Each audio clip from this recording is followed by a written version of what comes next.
It's the first day. Yes, the first day. Think you'll be okay? I think so. Won't you get nervous? Not too much. Is your lunch ready? Yep, all ready. Will you be sad if you miss me? Maybe just a little bit. It was a great summer. It was great, wasn't it? I get sad then sometime. It did, but school's gonna be a lot of fun too. I hope so. Good luck, Dad. Have a great first day. Teachers have first days too.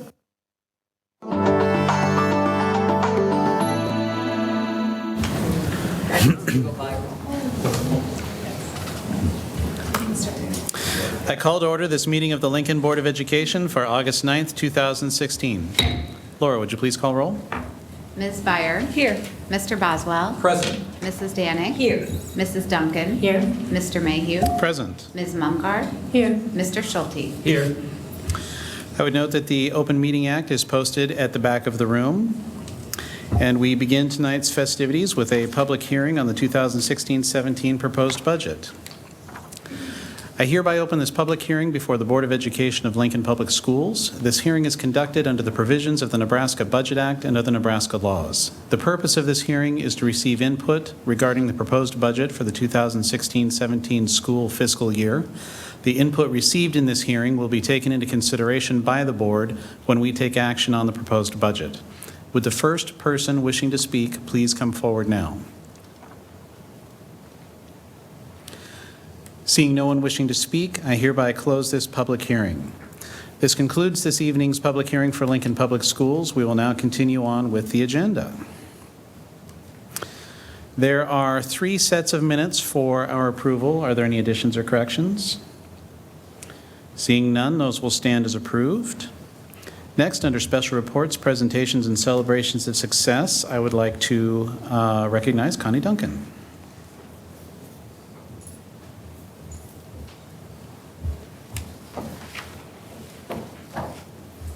I ask the Lincoln Southeast Counseling Department to please come forward.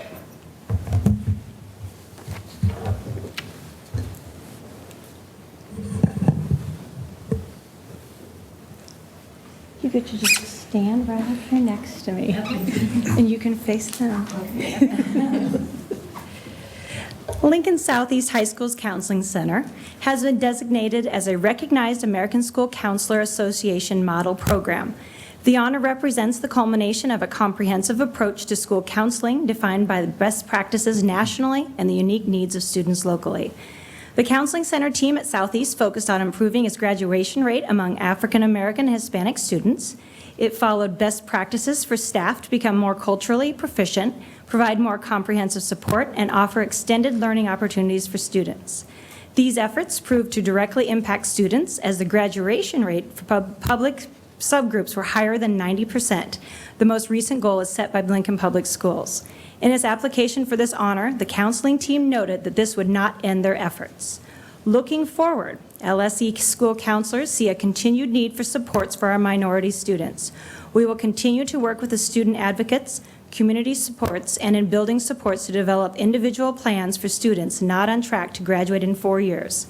This honor recognizes the efforts of each counselor individually to make up the whole and the impact this team has had on students. Congratulations on this honor. Now, President Mayhew and Board of Education, I would like you to take this as a motion. Whereas Lincoln Southeast High School's Counseling Center has been designated as a recognized American School Counselor Association model program, and whereas the counseling team at Lincoln Southeast has set out and accomplished clear goals that center around student achievement for students of minority, and whereas the counseling team is recognized as a leader in this area within its own school district, state, and across the nation, and whereas the counseling team provides individualized support for students based on research, best practices, and their own education in the counseling field. And whereas the students of Southeast counselors have been shown to have meaningful impact on students' ability to stay focused on the goal of graduation. Now, therefore, be it resolved that the Lincoln Board of Education does hereby congratulate the Counseling Center at Lincoln Southeast High School for being recognized as a model program by the American School Counselors Association and for the commitment to all of its students. Congratulations.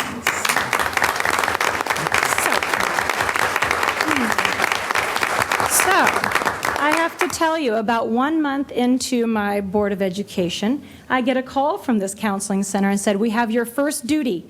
Come over and sign this form." So this was my first duty as a member of the school board. So it was my honor to sign that.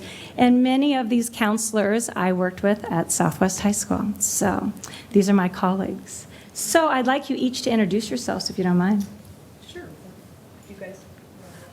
Okay, I'll go ahead and introduce our team. I'm Kelsey Sass, the counseling team leader, and right to my left is Marty Muting, Rihanna Armagost, Kelly Winter, Sarah Smith, and Skylar Rising. And we really thank you for acknowledging just the work that we've done over the last few years to complete the RAMP application. I have a fabulous team that most of them did all of the narratives and everything that went with the application. It was pretty extensive, and so I appreciate you honoring them and recognizing them. And we want to thank our administrative team at Southeast that's very, very, very supportive of us. Principal Brent Tolson, the rest of the administrative team. And we do want to thank Brenda and Russ for supporting us as well as we went through this process. So thank you.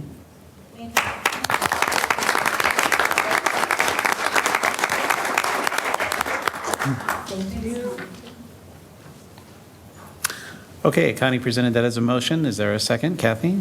I would second that motion. Is there any discussion, comments? Great idea. All right, seeing no other comments, Laura, would you please call the roll? Mr. Schulte, Yes. Ms. Byer, Yes. Mr. Boswell, Yes. Mrs. Danick, Yes. Mrs. Duncan, Yes. Ms. Mumford, Yes. Mr. Mayhew. Yes. Next is public comment. Is there anyone who wishes to address the board tonight? Please come forward.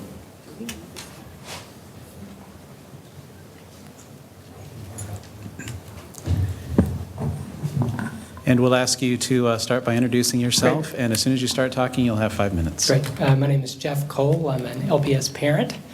And I didn't know really whether to come up at the beginning or at this point. I wanted to have a couple of comments about the budget, but then also talk about the strategic planning process that you guys are going through. But on the budget side of things, I felt like sometimes you hear just one story, that the public is overwhelmingly concerned with tax cuts and really keeping costs down.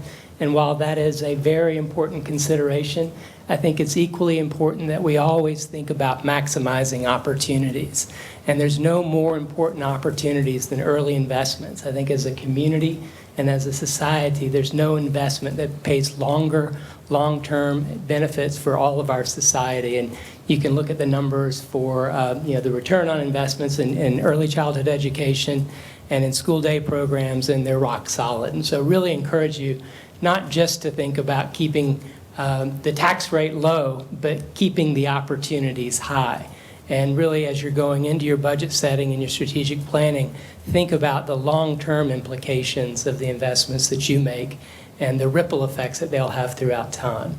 So the second piece I wanted to really focus on is those long-term investments. And there is no more investment in our young people's education that happens during the school day than the investment that we make in staff and in teachers. And I'm an LPS parent. My kids have had one child that graduated Lincoln High, have another that's in Lincoln High right now. And I really feel like they have been blessed with a world-class education provided at Lincoln High through the day-to-day interaction they have with high-quality teachers and staff across the board, and really encourage you to realize that there is no more important investment than in the people who have regular interaction with our children on a daily basis, both in school and in all the extracurricular activities that make the high school environment at Lincoln High so great. And I'm also here as a member of your first Citizens Academy class. Thanks, Mary Kay, for your organization of that. And I came away from that experience realizing that it wasn't just us Links that were lucky, that there is high-quality instruction going on in all Lincoln Public Schools. I was blown away by innovative use of technology, but more importantly, I saw that the technology was just a tool for those personal relationships that are so important for kids. So I was very impressed, kind of blown away, as I said, with the high quality of instruction. I'm a former classroom teacher, and I don't think I would have made the grade in LPS. You guys are doing a fantastic job, and it's just because of the quality of supports and the ability to attract and retain high-quality teachers that you're able to do that. So that's one of the opportunities. The other opportunity I really feel like is very important for us to consider as we look into the future is to realize that, you know, when we were at the Citizens Academy, we saw that LPS students really reflect the global mosaic that is Lincoln today, and that kids are coming from very different backgrounds and starting at very different starting points as they go through their K-12 experience. And as we start thinking about how we achieve our goals as a community of reaching, 90+ graduation rate in 4 years, which is a very audacious goal that Lincoln should be very proud that you guys have adopted in moving forward. I think we really have to think as a community how we continue to provide the supports that enable all kids to be successful, both in school and outside of school. And one of the things that I've been really aware of is the supports that after-school and summer programs provide for kids who don't have the means in their family to organize those activities on their own. So I mentioned my kids go to Lincoln High. I think Lincoln High is one of the highest poverty rates of high schools in the cities. And I know that my daughter is sitting next to students who don't have the same kind of after-school and summer opportunities that we're able to provide by virtue of our checkbooks. And that shouldn't be a reason for those kids not to have the same kinds of opportunities that add additional value to what's going on inside the school day.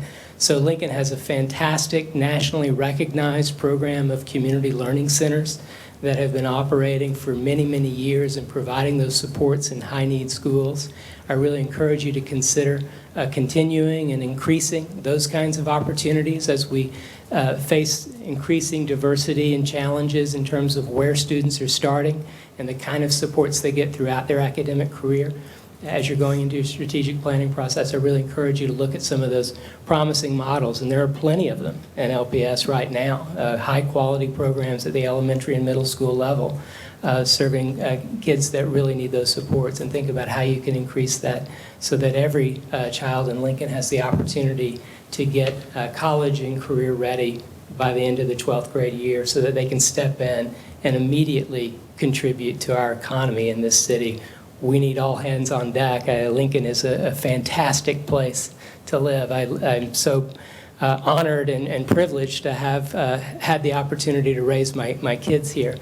But you can see challenges on the horizon as we Jeff, we're just over 5 minutes. Could I ask you to summarize? Sure. So that's it. Really am impressed with the work that this board has done for many, many years, and encourage you to think about the future and kind of your legacy as you go into your strategic planning and budgeting process. So thanks. Thank you. Is there anyone else who wishes to address the board? Seeing none, we will move on to the consent agenda. Is there a motion? You know what, actually, I'm sorry. I glanced down at the minutes, and there was a name misspelled in one of the minutes. It'd be just a small thing. I didn't catch it until just now. Sure. It's in the one, Wanda Caffrey's name is misspelled in her appearance. Sorry, Great. Go ahead. Thank you. Nope, good to go. Consent agenda. Planning? Move approval of the consent agenda. Barb? Second. Discussion or comments? Seeing none, Laura, would you please call the roll? Ms. Byer, Yes. Mr. Boswell, Yes. Mrs. Danning, Yes. Mrs. Duncan, Yes. Ms. Mungard, Yes. Mr. Schulte, Yes. Mr. Mayhew. Yes. Next, items for first reading. We have 10.1.1, newly annexed property to the city of Lincoln. Lanny? This item comes from the Planning Committee. It's an annexation called Pemberley Place, 1.8 acres. It's near 75th and Pine Lake Road, which is just south of Highway 2.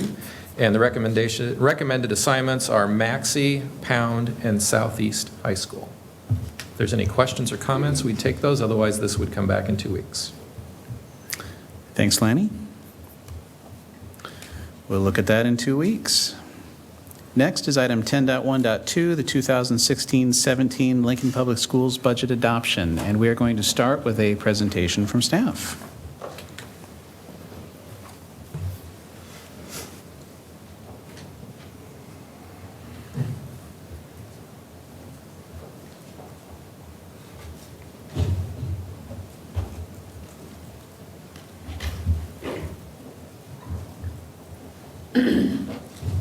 Good evening. We are at the point where there's a proposed budget before you, and tonight we wanted to just take a few minutes to review the budget calendar, but most importantly, there were some questions posed to the Board of Education, and board members sought clarification from staff on some of the answers, and we thought it'd be worth a conversation publicly in front of a board meeting just to continue to answer questions, follow up on any concerns that are expressed throughout the process, so we'll spend a little bit of time on that. I want to remind everyone that we have a budget calendar in front of us, so we're at the point where we have a proposed budget. The budget is in a big book, a document, line by line, prepared by wonderful staff. It's available online. There will be a few minor changes that will occur between what is the proposed budget in front of you today and what will be the adopted budget August 23rd. One of those will be certification of assessed valuation on the revenue side. There will be likely a slight change in that number. It's currently an estimated number, so we anxiously await data so we can finalize that part of the tax request. There was also some conversation specifically on the general fund. And so I've now moved into the look at all funds that was presented on June 30th at the board work session. In the general fund, you may have noticed over the weekend, we received information on our fresh fruit and vegetable program, and that a number of our Title I schools, all except for one, would be served through the federal program. Originally, the board had set aside funds based on last year's list to estimate to make sure all Title I schools were served. Only one additional school needs to be served. And so then we also looked at feedback from principals on access to Wi-Fi, specifically at our high schools. And one recommendation was to look at all high schools expanding library media hours until 5 or 6 o'clock. So there was a little bit of shift in the general fund. That doesn't change the published number for tonight because it's all in the total, and it doesn't change the numbers you're looking at, but two things we wanted to report out publicly that have happened over the last couple weeks. Lastly, we wanted to clarify a statement about $1 billion of expenditures over the course of the next year. So staff did some great work. This is our all funds summary. It is found in our budget book. It was published June 30th, and it does look at all of the funds across the school district to total up what would be required statutory spending authority for all of the funds. One of the primary factors when you're looking at the all funds summary you have to take into consideration first is our bond fund. Currently, we have about 360, 370, 366 million of bonds that are in there as a placeholder so that if we received financial advice and the market changed or an opportunity came to do an advance refunding, we would have the statutory budget authority to do that, meaning we would pay off existing funds and with money from new bonds. So it would be a flow through, but that is just holding a placeholder of budget authority in case a circumstance happens. At that point, we would not have to go through the formal amending of the budget, holding hearings. This board would be able to respond to an opportunity to save taxpayer dollars through interest savings, which we've done historically in the past, and that's the reason for this budget set aside. In addition, there are places where, for example, we have budgeted amounts in the general fund that are also budgeted for in the cooperative fund. And so as a fiscal intermediary fund, there are duplication of expenditures. So staff did the great work of kind of backing out on a very conservative basis, simply looking at the things that truly would be taken out of that number. There is a total expenditure budget of just over $600 million, $631 million. So that was a question the board really asked us to explore and report back to you. So we wanted to make sure we reported that back to you this evening. We also had a lot of conversation about the levy history, and this year we talked about this a little bit in the context when we looked across all funds. And I think it's important to remember that our $5 general fund is a component in a list of levies, and the list of levies includes bond fund and our qualified capital purpose fund. Bond fund clearly voter approved levies, and we keep a pretty extensive record of this. In fact, one that I will be honest, I even questioned staff on when I first came, because they said that we have the lowest levy in 40 years, and I said, how do you know that? And the response was, we have a spreadsheet. And so we do maintain a spreadsheet that goes back to 1967, 1968. And laws have changed. Lids have changed. We all acknowledge that. But what we can do is we can keep track of the levy of this school board. And so when we look at that over a 10-year horizon from 2005 to 2006 to 2015, 2016, the total tax levy is lowered 7 cents during that time. When you look at what's being proposed, an even slightly lower levy, then you get close to about 7.5 cents. And when you look at that proposal, that's about $122 based on what we call the average value of a home here in Lincoln. That's held constant over that whole time.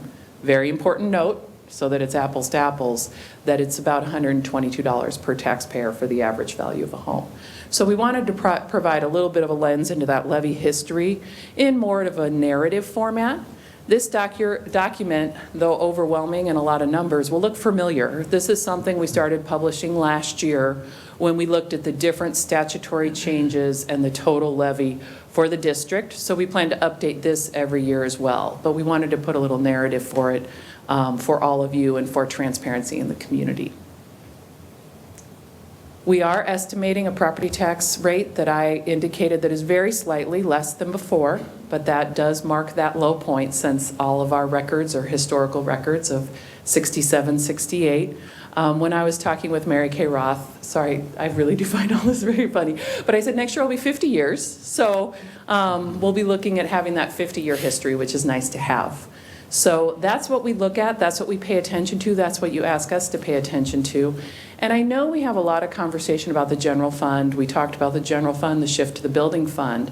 But in 2013, many members of this Board of Education set the funding parameter for a bond issue.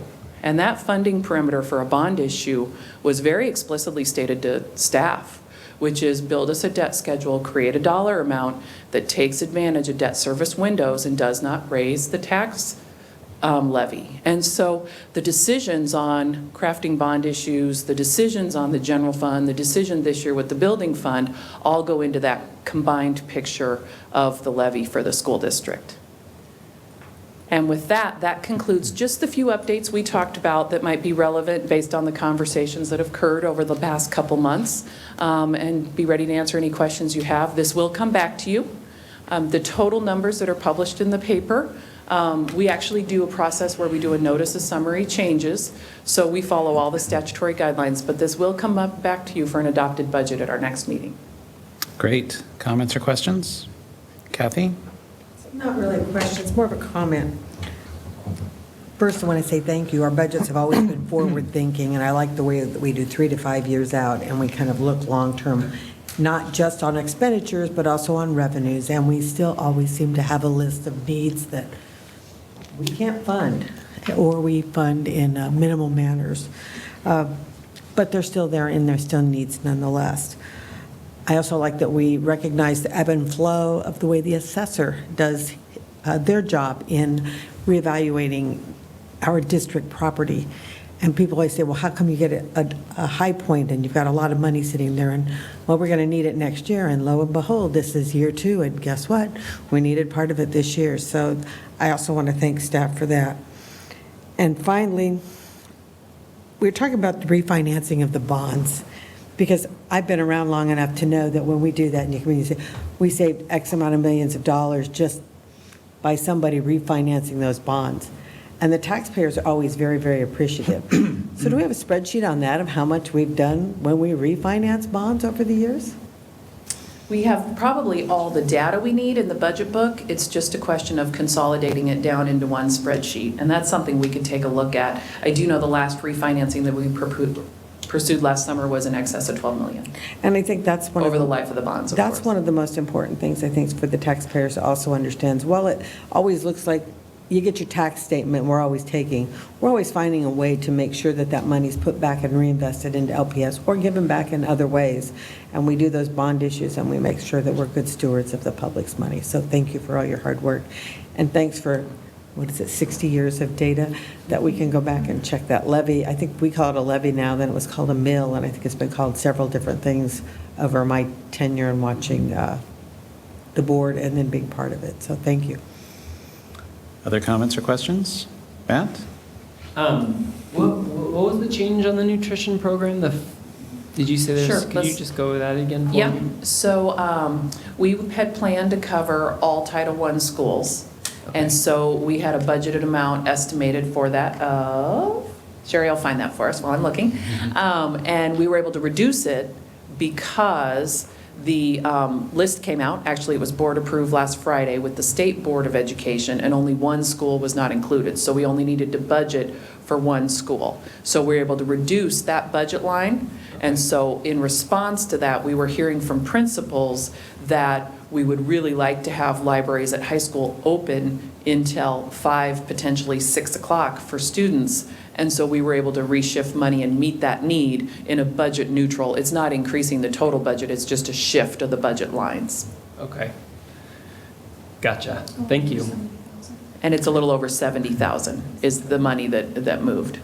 We were talking about having libraries open already in a couple of schools, correct? Correct. We were So what was the change on that then? We were looking at 3 schools, where now we're actually going to have after-school coverage in all 6, with Northeast and Lincoln High going into those evening hours, and the Wi-Fi hotspots at Southeast. Okay. Because Northeast and Southeast are where the Chromebooks are being rolled out.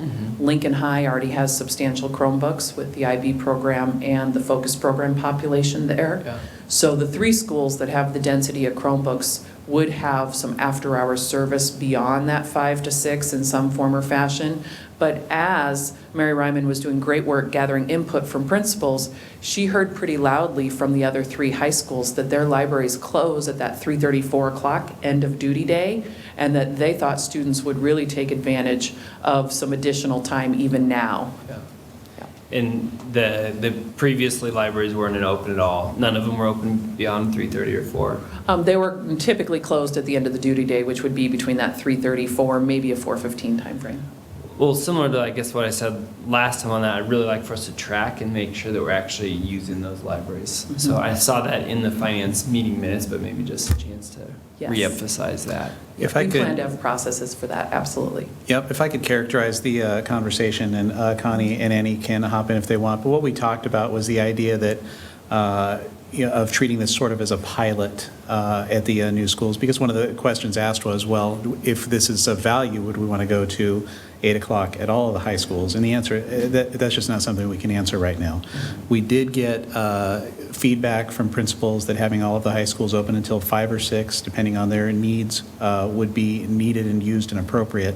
And then for the other high schools that will be having them stay open later, we're going to treat that as a pilot and take a look. And one of the things that we decided was that we don't have to wait for the full year. If we get to the semester and decide that it's being underutilized, we can reassess then and make a change if that's something we decide to do. And who would make that change? Because that wouldn't come back like as a budget item, would it? It would not come back as a budget item. I would expect that to come through, Technology, finance, probably that it'd come back combination. through an of appropriate committee. Yep. Okay. Connie?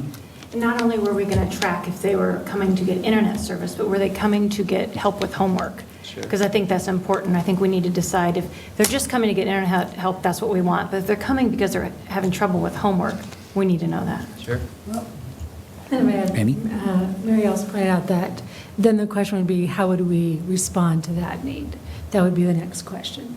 Like, do we do it with the Student Geek Squad, or I don't know what we call it, or do we do it with, something else? So kind of gathering all that information, both anecdotal and numbers, and seeing where we go next. That's how I understood it too. Okay. I had another item. Please. That's all right. I had mentioned a while ago, audio systems. We have planned on, I think we have a budget for a 3-year purchase rollout. Is that correct? Correct. And with the price of the audio systems, we actually have less volume in that third year because we had that approximately $800,000 line item for 3 years. Yeah. When we get to next year, that full $800,000 won't be needed based on the unit pricing we were able to get because of the large purchase. Sure. So I know the planning committee and others talked about that. And when we looked at going ahead and funding for that third year this year, we actually wouldn't be able to put the systems in that quickly. So following the 3 years, knowing the third year is going to be the smallest year, seemed to make the most sense from a budget standpoint as far as keeping the money tied to the year where we would actually need the systems and install them. How much of a difference in that third year do you? I believe, I'm pulling from memory, I want to fully disclose, I believe we had closer to 1,000 to 1,200 per classroom, and it came in under 1,000, but I'd want to get exact numbers back to you. Okay. Yeah. That'd be good. I think there'd still be some merit to us considering pulling those in over 2 years, knowing that we may not get them all installed right away, but I think there'd be some advantages to that, so. Okay. And I'm going to make a quick comment, and then I'll recognize Barb.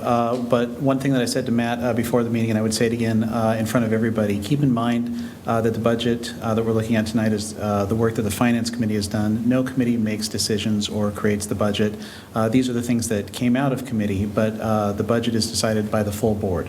So once we get to the next meeting where we're looking at taking action on the budget, if there are things that you wanted added or taken away or something different that wasn't represented by the committee's work, then after the motion is made and seconded, if you want to, you could follow up with a motion to amend. So that's something that we can do at our next meeting if that's something that you want to pursue. Liz? If I could clarify one number, the fresh fruit and vegetable program was originally budgeted at $70,150, and what's needed is $23,000. So that'll be a difference of $47,150. Great. Was the difference for the number you're looking for. Thanks for getting that, Sherry. Okay. Barb?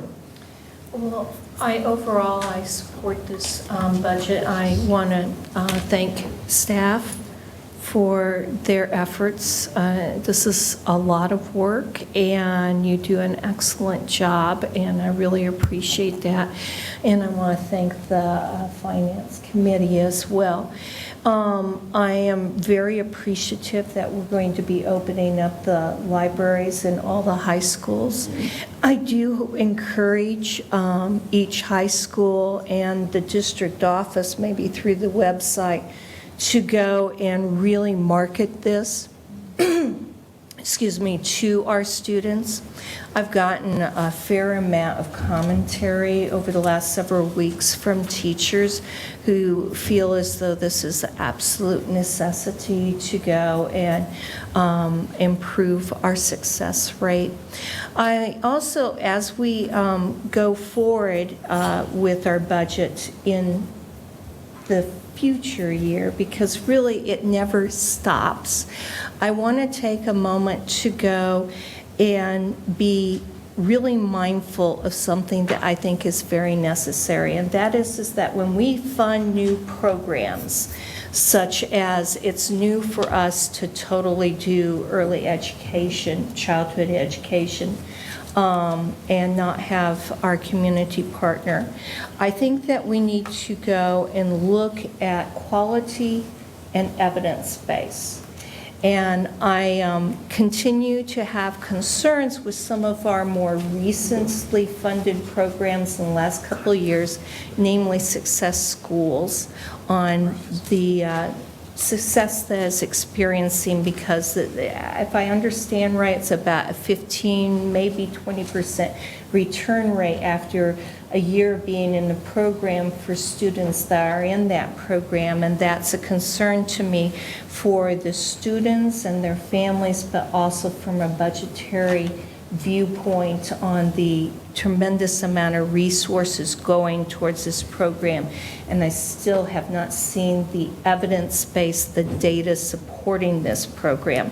So this year, I am really happy with our budget, and overall, what LPS does is definitely supported by evidence base. One of the strongest indicators is how good we do on those ACT scores, because we have all our juniors partake in that, and we still rise to the top with our ACT scores. And that's just one indicator among many that what we do is quality, and it is based on good evidence.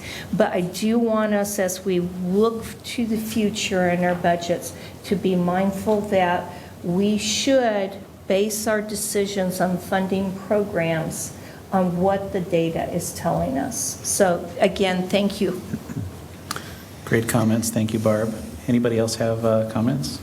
Jim?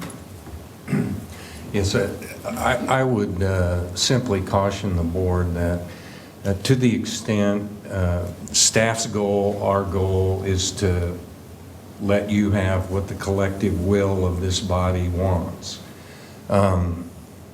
If there are proposed amendments to the budget, it would be my request that you work with staff, you work with us ahead of time, so that what you intend to accomplish, we can do if the will of the board is there to do it. So we don't end up in what I call making sausage in a circumstance with a budget such as this. So that would be a request from legal, that if you do have recommended amendments or changes, that we try to work out the correct wording of that ahead of time so that it works with the budget and it flows. And if it passes, then it works for everybody. So that would be my comment. And depending on the nature of the question, board members can reach out to Liz or you. Jim? Correct, yes. Great. Other comments or questions? I had one quick thing I wanted to point out. Can you go back to the slide that had the history of the levy and all the green lines across it? I think it was number 7-ish.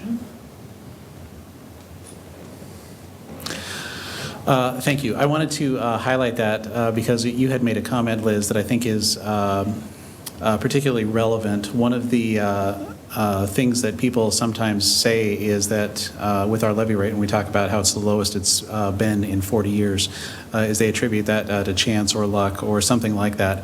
And I would point out that it is the result of deliberate choice, both, as you mentioned, with when we are looking at bonds, and the direction that we give to staff is to craft something that does not increase the levy, looking for decisions on where to set the general fund levy.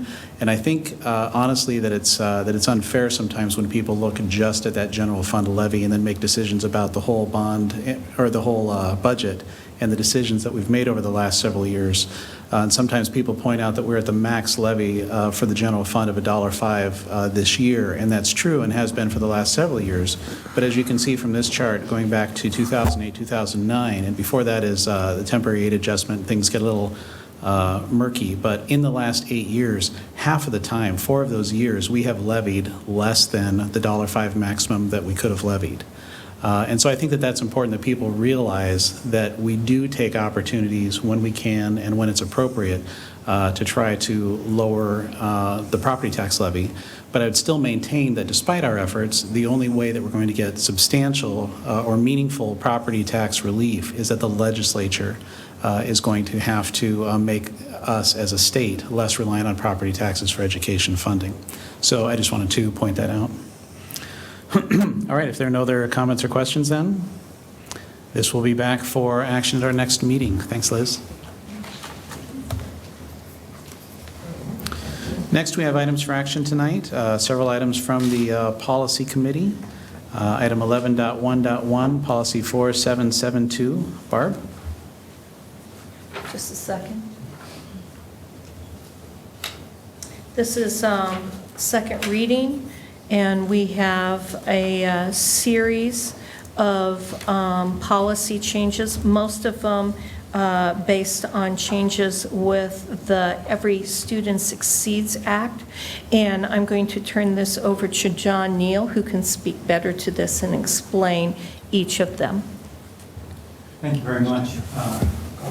Would you like me to talk about all the policies together or as one item or take them individually? Well, first of all, I would like to go and make a motion to go and recommend approval of item 11.1.1, 11.1.2, 11.1.3, and that's it? Yes, that's it. Got the motion? Matt? I'll second that. Thank you. And then you can go by policy and just maybe tell us a brief amount of it. Thank you very much.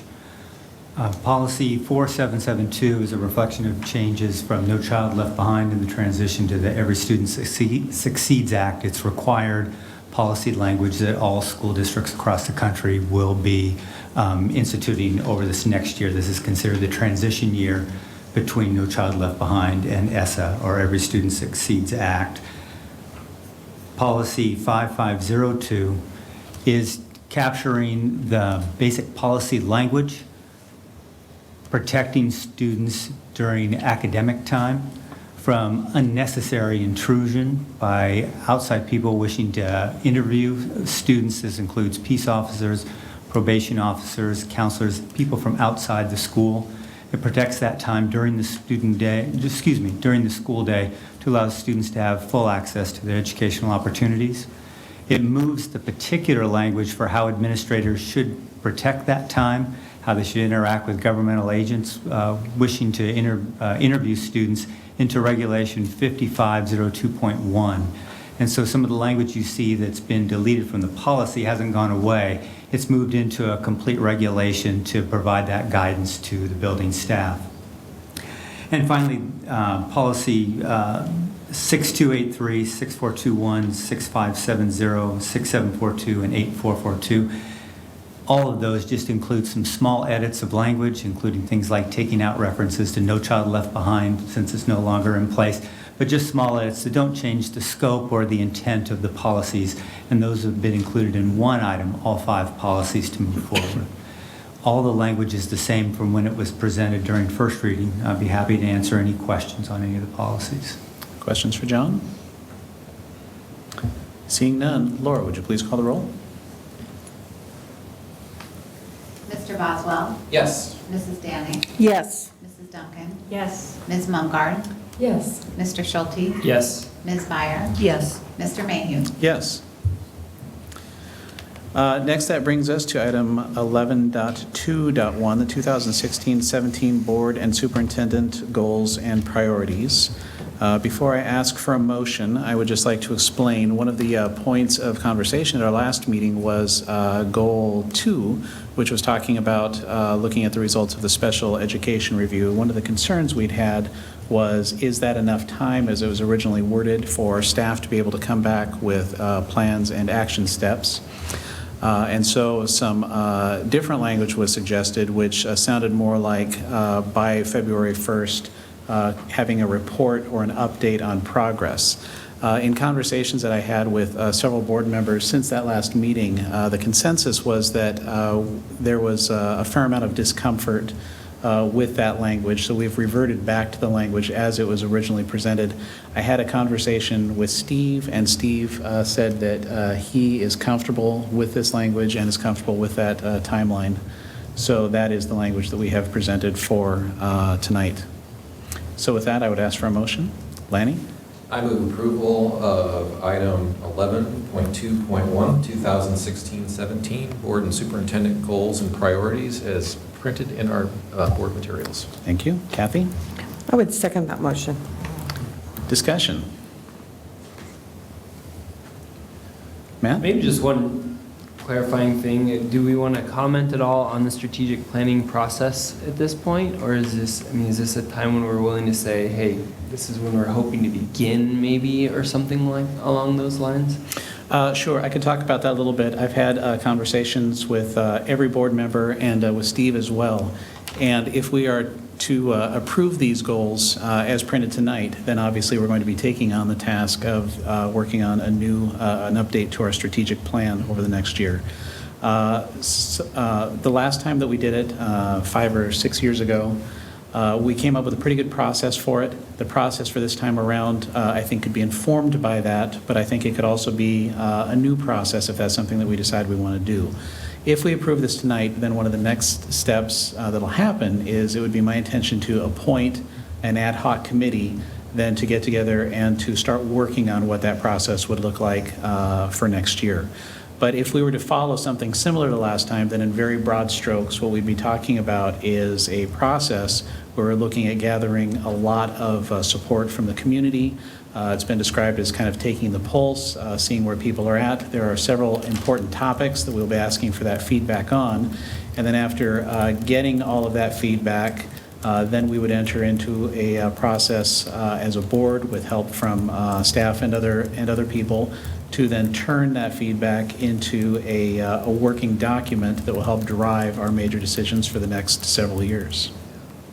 Thanks. I appreciate it. I just have heard some people talk about that strategic plan and ask some really good questions around it, because we all as a community have good questions. What does a high school built in 2016, or any school built in 2016, how might it be different than even 5 years ago? And there's been a lot of change in society in the last 5 years, nonetheless, over the last 20 years. And so I think this will hopefully be a good way for us to make those informed decisions in the future by listening to the community, exploring some of those ideas, and vetting them. So I'm really excited about the strategic planning process. I feel like it's very timely and appropriate for us. And so I'm all on board with these goals. Good. Kathy? I'm supportive of all 4 goals. The strategic planning process was a great benchmark because we didn't have it before. So it gave us laser focus. It would help me, because it's been 5 or 6 years, to see a timeline of what we did when we put this process in place the last time. Because I'm looking at that May 1 date, and for some reason, my brain's like it took us a little longer than 8 months to get this done. And if we really want to engage the community, and I can't remember, that's why I want to see the timeline. So, I mean, from the timeline starts from when we appoint or we suggest. Each of us get to suggest members to sit on that plan. Each of us get to have people so that it's representative of the community as a whole. And I would hope that we would still do all of that. And then you look at who's there and which groups are left out. Oh, well, we need to make sure that they're a part of it. And I can remember sitting in, this was so long ago, we were in our old district office. And it was a room smaller than this, table to table, elbow to elbow, and people extremely engaged in what they wanted their public schools to look like. It was a very impressive meeting to watch the community talk about something that they consider a very valuable asset in their community. So I don't know what the timeline looks like. I don't remember exactly what the timeline looks like, so I'd still like us to look back and see what that was. You know, if I could just add too, as a reminder, all the notes that I had on the strategic planning process. Yeah, they went up in smoke. Burned in the fire, yeah. But I think to answer Mr. Schulte's question and yours, Ms. Danik, you know, we really begin with, we need a framework. So we have to create that framework. So as soon as this board adopts these goals tonight, we'll go to work on pulling that together. We have a pretty good record of the groups that we engage, but there's probably more groups out there now. You know, one of the things that I've talked a lot about is we have a whole new set of parents that have come to Lincoln Public Schools from all over the country, all over the world actually, that weren't there 5 years ago. So that's going to add another element to that. So we're going to be looking for some assistance, but certainly we'll work with board leadership or committee as we begin to evolve this. But I think, without question, by May 1, we're going to have something. And we did last time, too. We went hard during the fall on the community visits. And then we put the writing team together. They met weekends. You know, I don't know that we'll use the same one, but we're going to do a sampling of what exactly is out there. But I think it's going to be it'll be a better process, actually, this time. We did it on the cheap last time. Well, and what I remember about the process is the process kind of got interrupted with a fire. Yeah. So let's not have that interruption. Yeah, no, we shouldn't have. But that's what I remember, and that's why the timeline's a little muddled. Lanny and then Barb. Yeah, I was just going to say, as one of the community members that was in that room, I think it was E111. It was E111. E111. What we did wrap this up around a May timeframe, and we met on consecutive Friday and Saturday, so 4 days altogether, pulling the community conversation together and basically itemizing, categorizing, prioritizing the goals. And then it went to the board, and as I recall, the board took about 6 or 7 months to come up with the first version of the strategic plan based on all the community input, and then took that one item of the technology and said, we're going to take that aside